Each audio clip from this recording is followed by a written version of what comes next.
Uruguay. Somos 1010 AM. Somos deporte.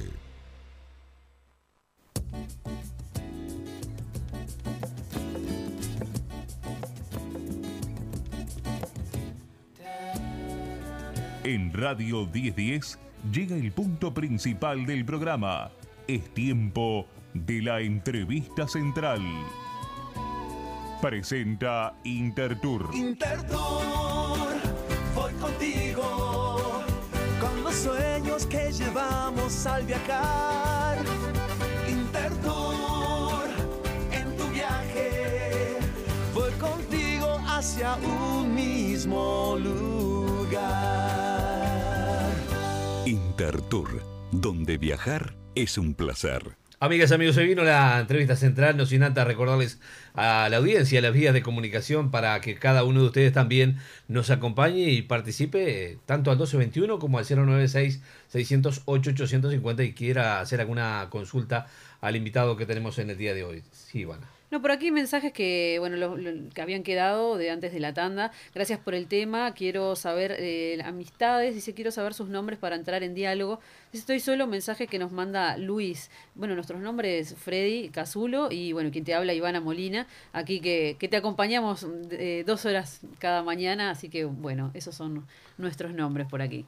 Bueno, en esta mañana estamos dando la bienvenida al ingeniero Ernesto Elenter para hablar de muchísimas cosas. A propósito, hay un seminario el próximo 28 y 29 de octubre en cuanto a lo que son las energías, la matriz energética. Y dar la bienvenida al ingeniero Ernesto Elenter, un hombre que realmente conoce el tema, está especializado, tiene una maestría en este tema. Y bueno, para informar a la audiencia, porque por allí también muchos se preguntarán qué son las energías renovables y también hacia dónde tiene que ir el Uruguay. Bienvenido, ingeniero, aquí a Radio 1010 a las primeras noticias. Bueno, buenos días, un placer estar acá y poder difundir un poco y compartir con la audiencia los temas vinculados a la eficiencia energética y las energías renovables, que es un tema muy actual, y que muy se ha de ido moda, cambiando, por suerte. y que ha ido cambiando. Creo que lo más revolucionario que ha pasado en materia de energía en el país ha sido sin duda la incorporación de energías renovables, en particular de la energía eólica. Y yo personalmente no dejo de asombrarme de los cambios que se están viendo en la matriz energética desde el punto de vista eléctrico en Uruguay. Creo que la gente del interior lo ve capaz que más que la gente de Montevideo, porque anda por las rutas. Yo recorro mucho el interior y casualmente la semana pasada, bueno, este fin de semana estuve por Florida. Ajá. Aquí muy cerca nomás. Sí, sí. Creo que debe ser San José y Florida deben ser los departamentos que tienen más cerca a lo que es el sur del país, que ya cuentan con ese sistema. Sí, sí, aparte son instalaciones impresionantes de molinos que tienen cerca de 100 metros de altura, con palas de unos 50 metros de largo cada una, o sea, el diámetro de un molino de estos modernos es de 100 metros. Son realmente construcciones gigantescas, como un dominio de la ingeniería sobre la naturaleza que puede capturar esa cantidad enorme de energía que tiene el viento y aprovecharla para transformarla en electricidad. Fíjense que hace unos 2 o 3 años nada más, el viento, o sea, la energía eólica no tenía ninguna importancia en la matriz eléctrica de Uruguay, prácticamente despreciable. Y se han ido incorporando toda esta cantidad de molinos en Uruguay. En particular, en este 2015 y bueno, y también el 2014 se instalaron un montón de molinos que llegaron a que nuestra potencia instalada ya esté en 800 megavatios instalados. Esto capaz que no dice mucho a la gente, ¿no? Pero si lo comparan con nuestra demanda media, o sea, el promedio de consumo de Uruguay a lo largo de un año, incluyendo invierno y verano, es cerca de 1.200 megavatios. Y ya hay 800 megavatios eólicos instalados. O sea que cuando sopla viento, una parte muy grande de la energía proviene del viento. Y esto no es nada, porque en realidad hay en proyecto o en construcción por lo menos otros 600 megavatios que se van a instalar en el correr del año y medio que viene. O sea que vamos a estar en unos 1.400 megavatios instalados, más que nuestra demanda media. Y eso explica lo que está pasando estos meses, ¿no? Si ustedes se fijan, en septiembre, el 24% de la energía que consumió Uruguay, o sea, el 24% de la electricidad que cada uno en su casa consumió provino del viento, ¿no? Es fascinante. Y en lo que va de octubre, a cifras de ayer, el 36% de la energía eléctrica que consumimos vino del viento. Parece mentira, pero es así. Ingeniero, por aquí también se dice que en 2016 Uruguay será el país del mundo con mayor porcentaje de energía eólica. Bueno, diría que hay una penca ahí, a ver si le ¿Sí? vamos a ganar a Dinamarca o no. Hay como una apuesta. Igual ser segundos, si es que no llegamos a pasar a Dinamarca, que es hace años el líder, en términos de penetración de energía eólica, ¿no? No estamos hablando, obviamente, países como China o Estados Unidos o Alemania, tienen miles y miles y decenas de miles de megavatios de energía eólica, pero cuando uno lo mira con respecto al porcentaje de consumo, Uruguay, como decía, este mes está en 36%, Dinamarca está en ese orden a lo largo de todo el año, ¿no? Hay que acordarse que septiembre también es un mes de bastante viento y de demanda eléctrica no tan alta, entonces es natural que estos meses ese porcentaje suba. De todas maneras, cuando se instale todo lo que está previsto instalar de energía eólica, si no quedamos primeros en el mundo como porcentaje de nuestra energía que proviene del viento, vamos a estar segundos detrás de Dinamarca, lo cual realmente hace que el mundo nos esté mirando, ¿no? Son muchas las publicaciones internacionales y, digamos, simposios o congresos donde se mira Uruguay como un ejemplo de la transición de su matriz eléctrica realizada en relativamente muy corto tiempo y con gran suceso, ¿no? ¿Hacia dónde va la matriz eléctrica en este tiempo? Bueno, yo creo que el timón ya está muy rígido en la dirección de que tengamos una penetración de energías renovables muy alta. Como decía, vamos a tener unos 1.400 megavatios eólicos, o sea, realmente un porcentaje muy alto de nuestro consumo va a venir del viento. Uruguay es un país rico en hidroelectricidad también, ¿no? O sea, fuimos favorecidos por ríos como el Río Negro y el Río Uruguay. Que nos permitió mucho tiempo. Y que nos sigue permitiendo, ¿no? Hoy en día, sabemos que la contracara de esto son las inundaciones y los desplazados, que son momentos difíciles para la gente que lo está sufriendo. Pero por otro lado, la energía hidráulica también es una energía limpia que la venimos aprovechando hace décadas y que también es una parte importante de nuestra matriz eléctrica. Eso hace que... Pero tiene también más dificultades, en épocas de sequía por allí, o sea, está el problema también instalado. Es cierto lo que decís, el viento, si bien puede variar mucho de un día para el otro, de una semana para la otra, a lo largo si uno compara el 2014 con el 2015 o con el 2013, la variación es relativamente chica. O sea, uno sabe más o menos cuánta energía va a lograr del viento en un año dado. En cambio, con el agua pasa lo que vos decías. Hay años de sequía donde puedes tener 1/3 de la energía que esperabas y años que te sobra, ¿no? Entonces, es menos manejable desde ese punto de vista. Aunque, lo que vale la pena resaltar es que la matriz eléctrica de Uruguay, cuando hablamos de energía, hay energía eléctrica por un lado, que es por ahí lo que la gente lo asocia más, pero está todo el resto de los energéticos, ¿no? Los combustibles, los biocombustibles, el gas natural o el gas de garrafa, que es el GLP, gas licuado de petróleo. Pero en la matriz eléctrica estamos en una matriz que el mes pasado y en lo que va de este mes fue 100% renovable. O sea, no estamos quemando 1 litro de combustible para generar electricidad. Y eso realmente es muy valorado a nivel mundial, no solo en términos de aprovechar los recursos naturales, sino en términos de reducir las emisiones contaminantes a la atmósfera, en términos de costos, porque es más barato. Sí. Tiene en términos de balanza comercial, porque no hay que importar petróleo, en nuestro caso, que no tenemos ese recurso natural. Así que da la impresión que hemos tomado una senda muy interesante y que es mirada desde el mundo, como me parece en pocas cosas, ¿no? Donde podemos dar un ejemplo a la región y al mundo realmente. Y no estar dependiendo también un poco de lo que comentaba Freddy, ¿no? En el caso de el agua, ¿no? Depender de lo que es el agua con el tema de las sequías, no estar dependiendo de una sola fuente de energía, sino apostando a otras alternativas, tener como esos respaldos, tanto como tú decías de lo que es a nivel eólico, pero también a nivel solar. Exactamente, es muy... Y estaba aquello también que se decía cuando hay faltante de agua, hay sequía, hay que ahorrar, y por allí muchas veces aumentaban las tarifas. En algún momento se aumentaban las tarifas. Sí, por aquí Videlia, aprovecho a transmitirte la consulta de la audiencia, dice, ¿por qué no bajan las tarifas de UTE? Entonces pregunta un oyente por aquí.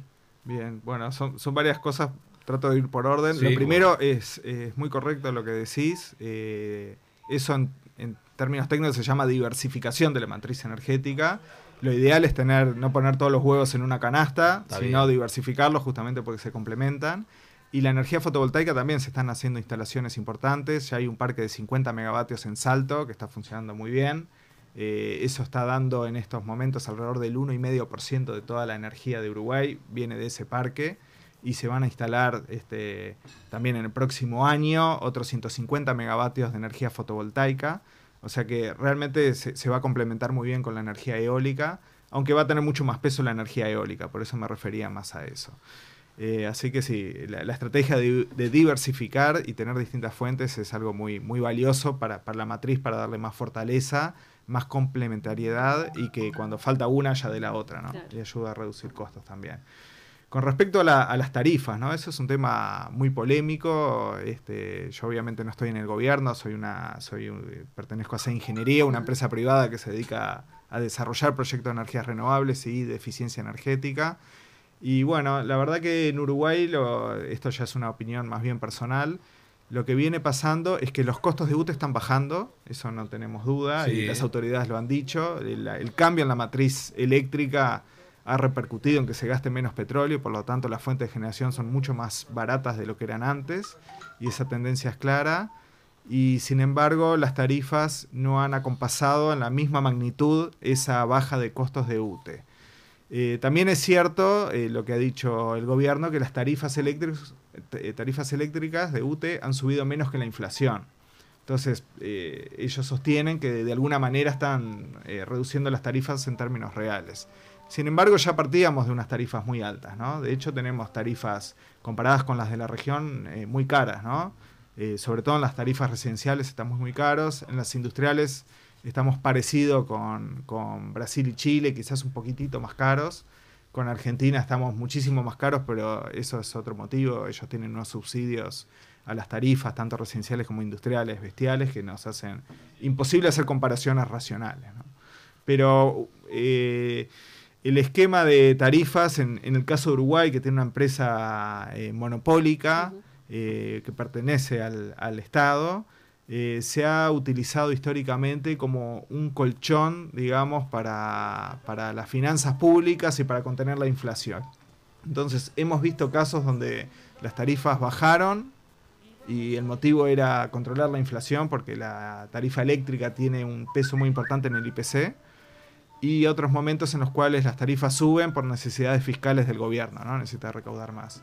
Así que en el caso uruguayo, lo que yo sí me animo a decir es que si no se hubiera hecho este cambio en la matriz eléctrica, los costos de UTE hubieran seguido subiendo y las tarifas de UTE hubieran sido más caras de lo que son hoy en día. Por aquí más mensajes que llegan de la audiencia. Veamos.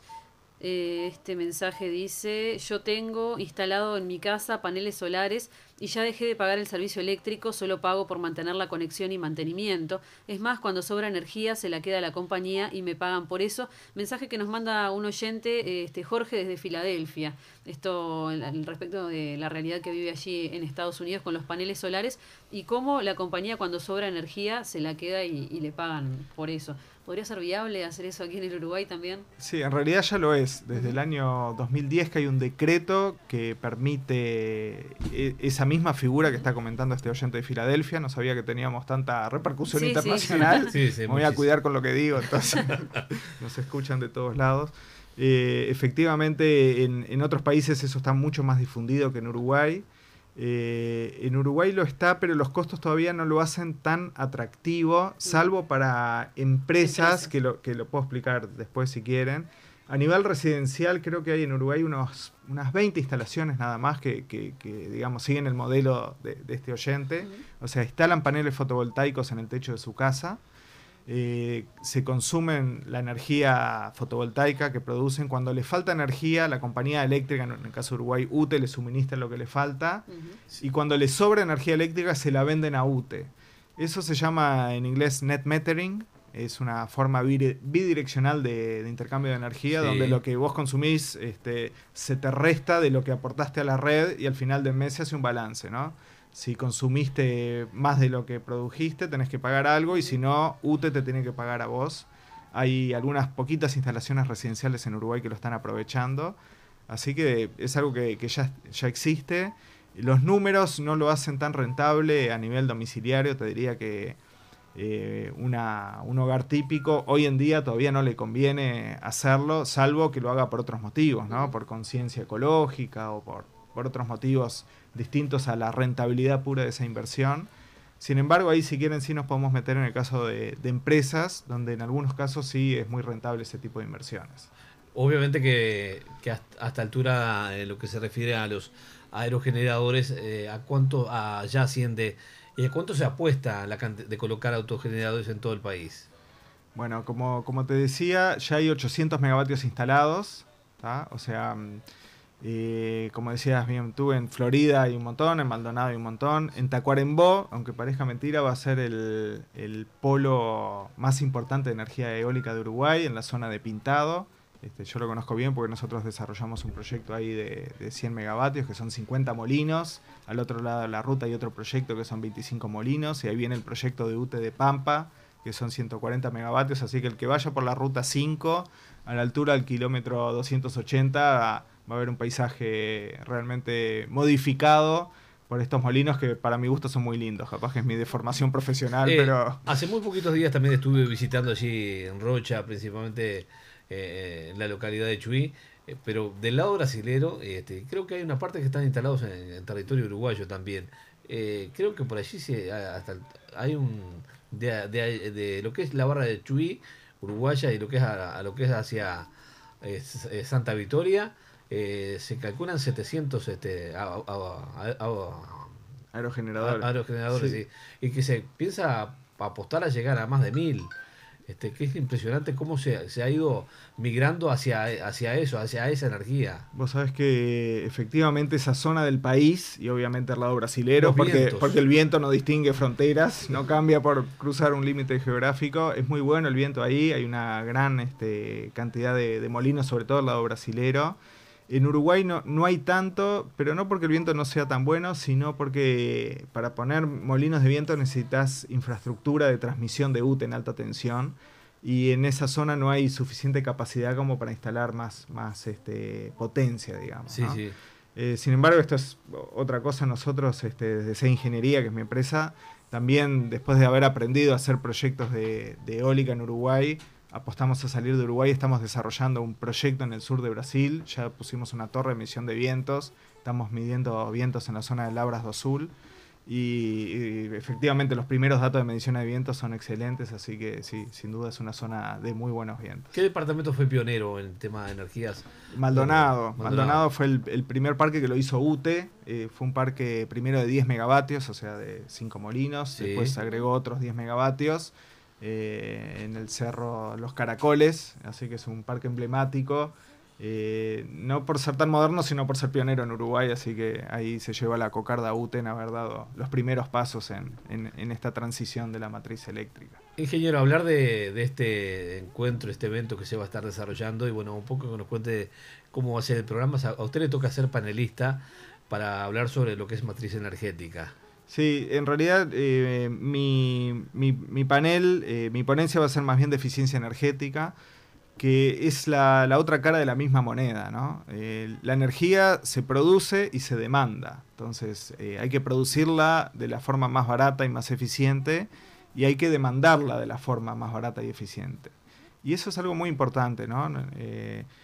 Nosotros como empresa, que bueno, el que quiera verla, www.seguingeniería.com, hacemos proyectos de eficiencia energética para empresas, ¿no? De cierto tamaño para arriba, industrias o hoteles o shoppings o hospitales, y ahí encontramos un montón de medidas donde uno puede ahorrar energía de una forma muy rentable. Realmente hay medidas que se pagan en pocos meses.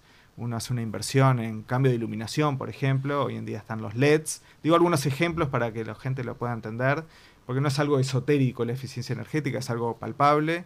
Hay algunos departamentos como Maldonado, que fue pionero en cambiar todo su alumbrado público a LEDs. Es increíble, pero se ahorra aproximadamente la mitad de la energía obteniendo la misma cantidad de luz. O sea que eficiencia energética es eso, es no perder confort, no perder servicio. Pero hacia eso debemos apostar. Eso a tomar ese rumbo. Es la otra cara de la moneda, ¿no? Trabajar en la oferta de energía, pero trabajar en la demanda para hacerla más eficiente. Es una tendencia mundial también. Hay un potencial enorme y muy desaprovechado de ahorrar energía, tanto eléctrica como en combustibles. Y bueno, mi ponencia va a ser un poco sobre ese tema. Decía que en el caso de las empresas, por ejemplo, como hay también incentivos fiscales a las inversiones, se obtienen rentabilidades muy, muy altas, ¿no? Proyectos que realmente se pagan en muy pocos meses. Y además vale la pena comentar algunas iniciativas del gobierno en ese sentido, Sí. ¿no? El Ministerio de Industria y Energía encomendó a UTE otorgar descuentos en las tarifas eléctricas a industrias. Este puntualmente es un beneficio que digamos, está en curso ahora. Hay que presentar proyectos hasta el 9 de noviembre, es que hay tiempo. Y las industrias que implementen proyectos de ahorro de energía, digamos, por cada dólar que ahorres, UTE te regala, entre comillas, te devuelve otro dólar como forma de promocionar la eficiencia energética en el primer año, ¿no? Ujú.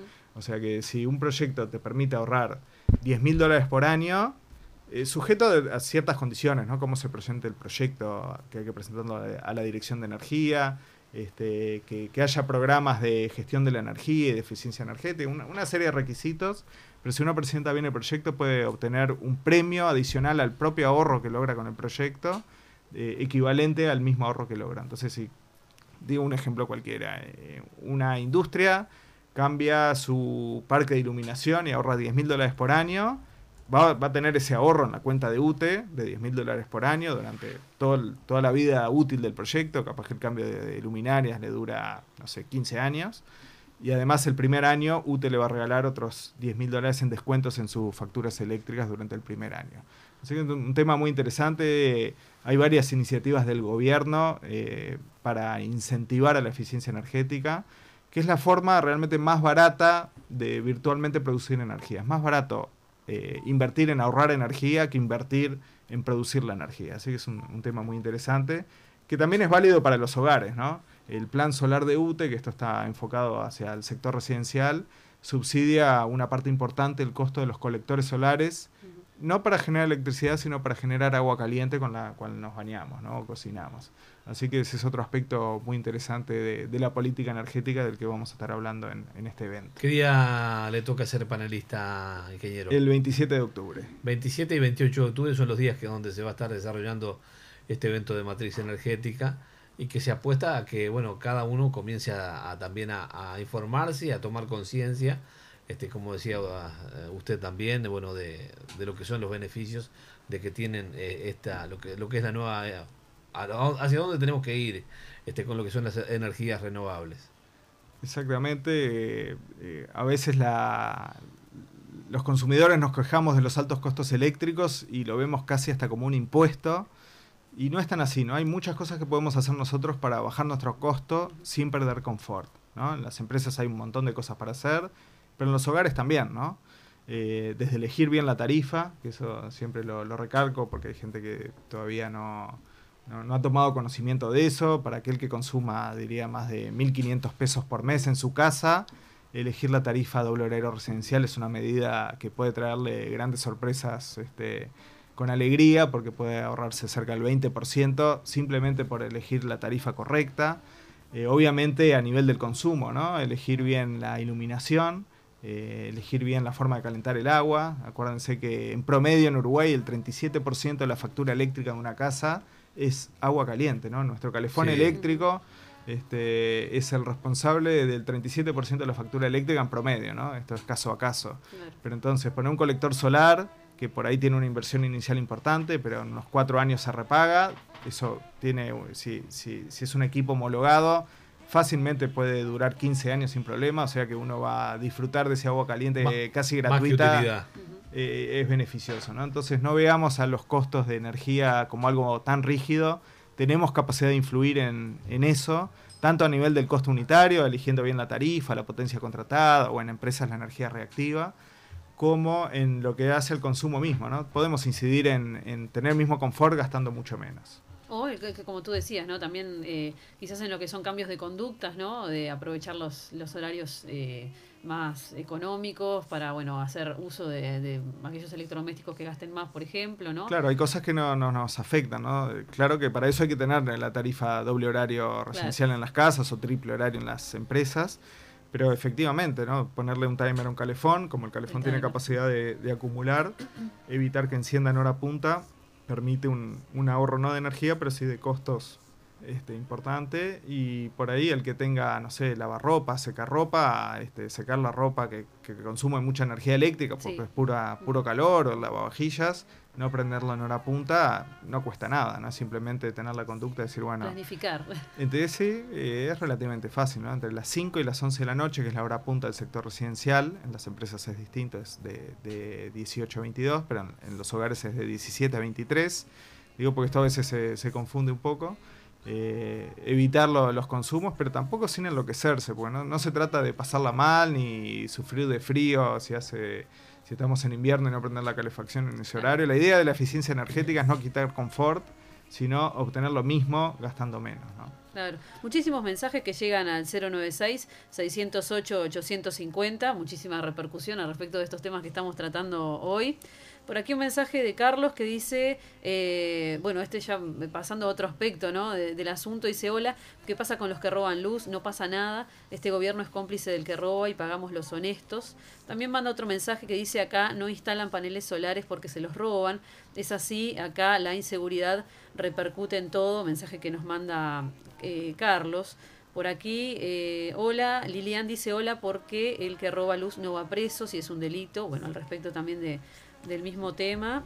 Graciela dice: buenos días, saludos al invitado y agradezco que nos explique por qué no ha bajado la tarifa de UTE si no gastamos petróleo. Bueno, esto ya lo habíamos explicado hace un ratito. Lo explicamos, no sé si va a ser una explicación que satisfaga a la audiencia, sí, pero ese fue un poco lo que dijimos. Sí. No, con respecto al hurto de energía, en realidad UTE lo persigue, ¿no? También es cierto que discrimina lo que es el hurto como tal y no sé cómo lo llaman, pero tienen un nombre para lo que es digamos la energía entregada a zonas carenciadas, ¿no? Ahí como que UTE tiene cierta... Es más flexible. Flexible, exactamente, y lo tolera de alguna manera y va tratando de regularizar, dando facilidades para que los consumidores puedan acogerse a alguna tarifa beneficiosa. Hay unas tarifas sociales que son bastante baratas. Uno no puede consumir mucho, pero puede, por un costo realmente muy bajo, tener acceso a la electricidad para la demanda básica. Así que hay formas de regularizarse. Y sí, yo he escuchado gente que ha ido presa por robar energía eléctrica. Es importante, no me acuerdo ahora exacto la cifra, pero si no recuerdo mal, del orden del 7-8%, que acá estoy capaz que errándole, sí, pero me parece que era de ese orden, son hurtos de energía. O sea que en definitiva eso lo pagamos todos los demás que pagamos las cuentas en tiempo y forma. Pero no, me consta que UTE hace un esfuerzo por, digamos, seguir a los infractores y detectarlos. Cada vez la tecnología lo permite más porque uno hace macromedición, mide la salida de un transformador y después mide cuánto facturó en todo ese barrio o en esas manzanas. Y la diferencia es pérdidas, que siempre hay pérdidas técnicas, y el resto es hurto de energía. Y UTE tiene esos datos, ¿no?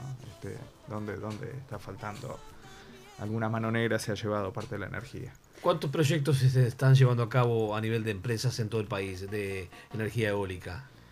En total. En total son un poco más de 20 proyectos. Hay algunos todavía en cartera, como decía. Solamente uno es de UTE, los demás son privados. No, UTE tiene varios proyectos. UTE, como decía antes, fue el pionero en Cerro Los Caracoles, con los primeros 2 parques por un total de 20 megavatios. Y después se instaló uno en Artigas, otro en Rosario, que ya están andando. Sí. Y ahora el próximo, que fue muy famoso, es el Parque Eólico Pampa, que va a estar en Tacuarembó, que va a ser el más grande del país, de 140 megavatios. Que fue muy famoso porque fue aquel en que UTE permitió a inversionistas privados invertir en él. Y bueno, colocó todo lo que, digamos, toda una sobreoferta, no me acuerdo ahora la cifra, creo que era algo así como $20 millones lo que quería captar. Y hubo ofertas por 3 veces tanto de inversionistas pequeños también, ¿no? De gente que ponía $3.000 para ser dueño de una pequeña fracción de ese parque eólico que se va a instalar en Tacuarembó. Más mensajes que llegan de la audiencia, el 608-850. Este dice, energía renovable, escuché que podría haber demasiado instalada, dice, ¿por qué no adecuarla más rápidamente al consumo en general? Dice, técnica y económica, mensaje que manda Walter de Pando. Puede ser, esto dice que escuché que podría haber demasiado instalada. Sí, es una pregunta muy, muy buena, muy interesante. Es posible que estos próximos años sobre un poco de energía eólica. ¿Qué quiere decir que sobre? Que como el viento no se detiene, cuando hay viento y hay lluvias como está pasando ahora, sobra energía. ¿Qué pasa con esa energía? La energía no se puede acumular, o se puede acumular pero con ciertos límites, ¿no? En general hay un balance entre lo que se está produciendo y lo que se está demandando en tiempo real, ¿no? Entonces cuando sobra energía, ¿uno qué hace con eso? En el caso de Uruguay la exportamos a Argentina, que es con quien tenemos una interconexión muy fuerte y un convenio de intercambio. Lo malo es que ese intercambio con Argentina se hace a un precio realmente muy, muy barato, ¿no? Como que sería, de algún punto de vista, mal negocio producir esa energía en Uruguay para mal venderla, entre comillas, a Argentina, ¿no? Fíjense que se está vendiendo los excedentes energéticos de Uruguay hoy en día, porque son producto de las grandes lluvias que tenemos, apenas $7 por megavatio hora. Eso es por el convenio de interconexión que viene de hace muchos años con Argentina. Por otro lado tenemos a Brasil, que Uruguay ha hecho una apuesta muy grande con una inversión en la convertidora de frecuencia. Ustedes saben que Uruguay tiene su electricidad a 50 Hz y Brasil la tiene a 60 Hz. Es una frecuencia distinta, por lo tanto, para intercambiar energía con Brasil tenemos que tener una convertidora de frecuencia. Esa es la que se está instalando en Melo, que ya está terminada, está por entrar en funcionamiento. Ya teníamos una más pequeña de 70 megavatios en Libramento, esta es de 500, es importante. Con Argentina podemos intercambiar hasta 2000 megavatios a través del cuadrilátero de Salto Grande. Así que es cierto que pueden haber excedentes en algunos momentos, es cierto que se pueden vender a un precio muy bajo, pero ojalá logremos un acuerdo de intercambio con Brasil que nos permita mejorar esa venta de energía para que Uruguay pueda exportar esos excedentes a precios mejores, ¿no? Claro. Otra beta que ya es más futurista, si se quiere, pero tiene actualidad también, pero se está discutiendo en el mundo, porque no pasa solo en Uruguay esto, ¿no? Alemania tiene cantidades enormes de energías renovables que suelen llamarse intermitentes o variables, porque cuando para el viento se baja y cuando sopla el viento sube, cuando sale el sol aumenta la fotovoltaica, cuando pasa una nube se reduce mucho. Entonces, ¿qué hacer con esa intermitencia, ¿no? Entonces, como respuesta a eso, viene todo un capítulo nuevo de tecnología de punta que se llama Smart Grids, que hubo un congreso muy importante en Uruguay, en el hotel Radisson, hace un par de semanas, que vinieron ponentes de todo el mundo a hablar de ese tema, sobre cómo acompasar la demanda con la oferta, ¿no? Cómo hacer que los consumidores puedan por ahí responder a señales de aumento o baja de la demanda. Por ejemplo, si bajó el viento momentáneamente, en algunos sitios se está cortando demanda, por ejemplo, apagando algún sistema de aire acondicionado de un shopping, se están haciendo experiencias. Yo escuché alguna conferencia interesante de Colombia, por ejemplo, donde se apagan algunos aires acondicionados de shopping, se retira demanda del sistema para compasar la baja del viento, que es por un tiempito, ¿no? Capaz que está algunos minutos y después eso se vuelve a prender. Y como el aire acondicionado tiene inercia térmica, los usuarios no lo perciben, ¿no? Claro. Entonces, como allí, eso, sí.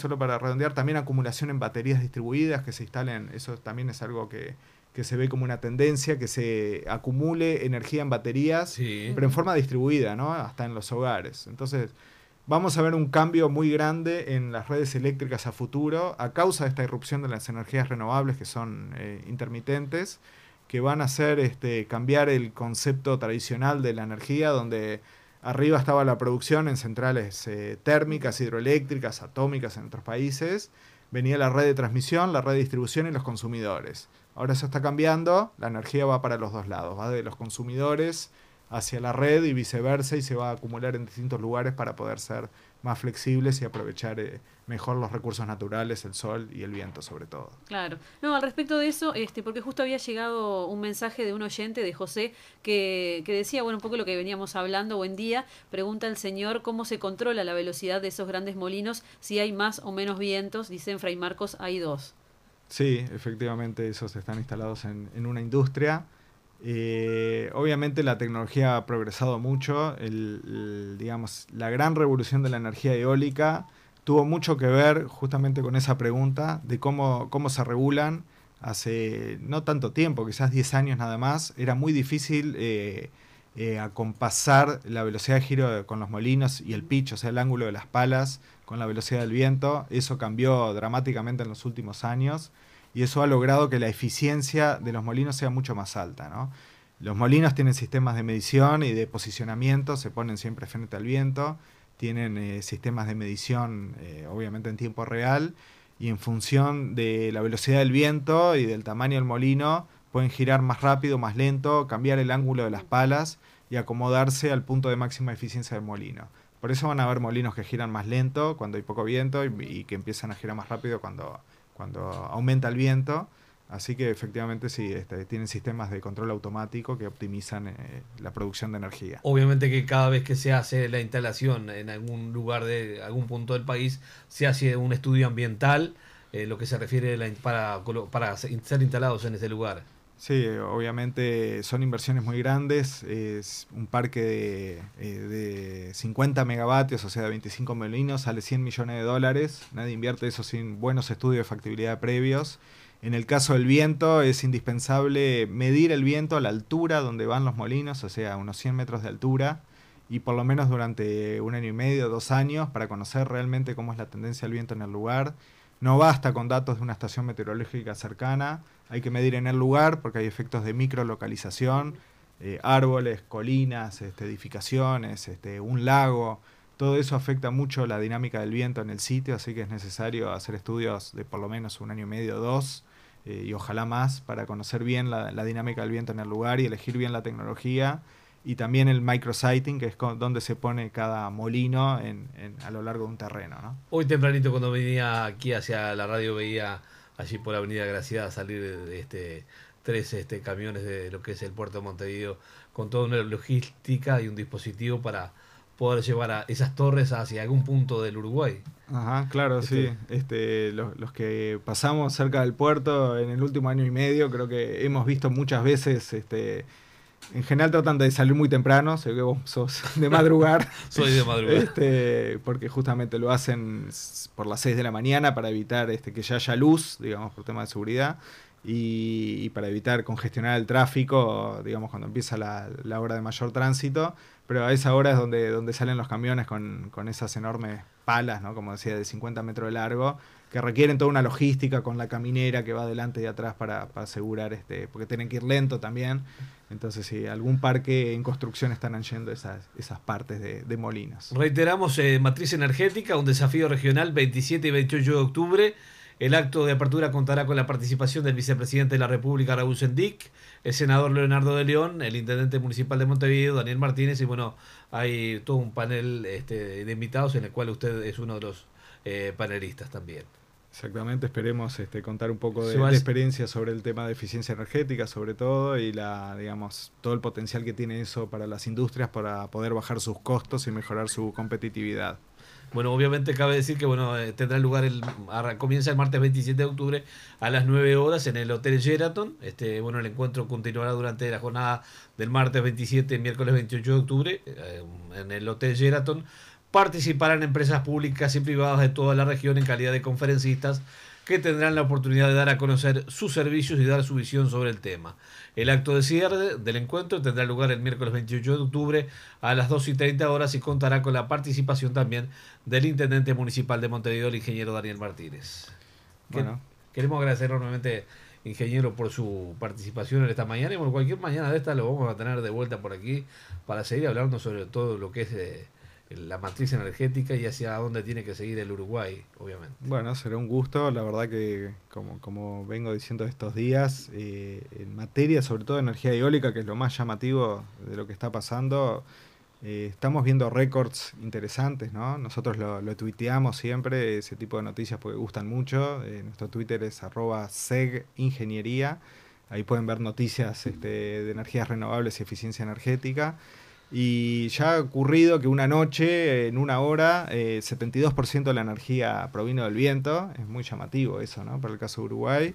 Y estamos ansiosos porque llegue el día en el cual, en alguna hora por lo menos, el 100% de toda la energía provenga del viento. Eso va a pasar, no sé cuándo, pero en los próximos meses, o quizás en el próximo año, vamos a encontrarnos con esa noticia que va a ser muy, muy interesante de comentar. Y bueno, será importante promocionarla entonces. Bueno, mucha suerte el próximo 27 y 28 allí en el Radisson entonces. Muchas gracias y gracias por esta oportunidad para difundir estos temas de tanta relevancia nacional.